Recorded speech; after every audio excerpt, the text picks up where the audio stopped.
Tempat penampungan sampah akhir Aleksindski dekat desa Shapino adalah salah satu dari belasan tempat penampungan sampah seperti itu di sekitar kota metropolitan Moskow. Luasnya 32 hektar atau sekitar 45 lapangan sepak bola. Beberapa tahun lalu, lubang tempat penampungan sampah itu dalamnya sekitar 30 meter, kata penduduk sekitar. Sekarang ini sudah jadi bukit yang menjulang hingga setinggi 20 meter. Dan bukit ini semakin besar. Demikian pula dengan masalah kesehatan yang dihadapi warga lokal. Tempat penampungan akhir itu letaknya sekitar 500 meter dari rumah tempat Yulia Fedoseyeva lahir. Ia mengatakan kadang-kadang baunya begitu menyengat sehingga ia tidak bisa membuka jendela. Kedua anaknya, Ilya 8 tahun dan Yaroslava 7 tahun, juga jadi sering merasa sakit. Sampai akhirnya Yulia tidak tahan lagi. Ia pindah dari desa kelahirannya ke kota Klin yang berjarak 7 km. Anak-anak selalu merasa sakit. Suatu hari, dokter ahli anak mengatakan paru-paru mereka mengeluarkan suara memprihatinkan. Saya tidak perlu pikir panjang dan langsung cari apartemen baru di kota Klin dan kami pindah.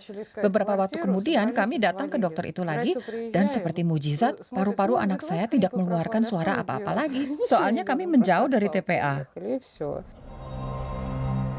Bukan keluarga Fedoseyeva saja yang menghadapi masalah. Penanganan limbah adalah salah satu masalah paling besar di Rusia. Data yang dikumpulkan Greenpeace menunjukkan limbah yang diproses kurang dari 4% dan hanya 2% yang akhirnya dibakar. Sisanya langsung mendarat di TPA. Sebenarnya ironis bahwa Rusia, negara dengan lahan daratan paling besar di dunia, tidak bisa menemukan tempat cukup untuk 70 juta ton limbah yang dihasilkan populasinya setiap tahun. Terutama TPA Moskow jadi bom waktu yang bisa meledak kapan saja. Banyak dari TPA itu tidak memenuhi standar keamanan resmi, mencemari tanah, air tanah, dan udara.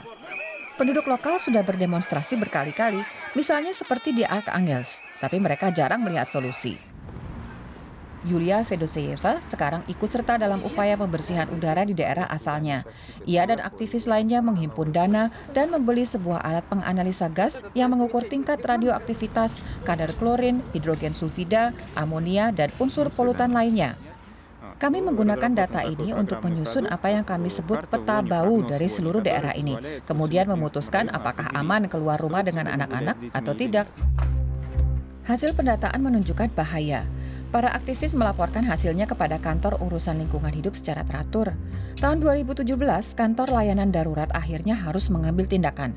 Ketika itu ditemukan kadar hidrogen sulfida 25 kali lebih tinggi dari jumlah maksimal yang diizinkan. Aktivis berusaha mengajukan masalah ini ke pengadilan, tapi tidak berhasil. Reporter Deutsche Welle mengontak manajer TPA dan pemerintah kota Klin, tapi tidak mendapat jawaban. Oleh sebab itu, Yulia Fedoseyeva harus menggunakan detektor untuk mengecek udara sebelum mengajak anak-anak keluar rumah. Kami mengecek udara hari ini. Sekarang kelihatannya bagus, jadi kami pergi ke Shapovo untuk mengunjungi nenek.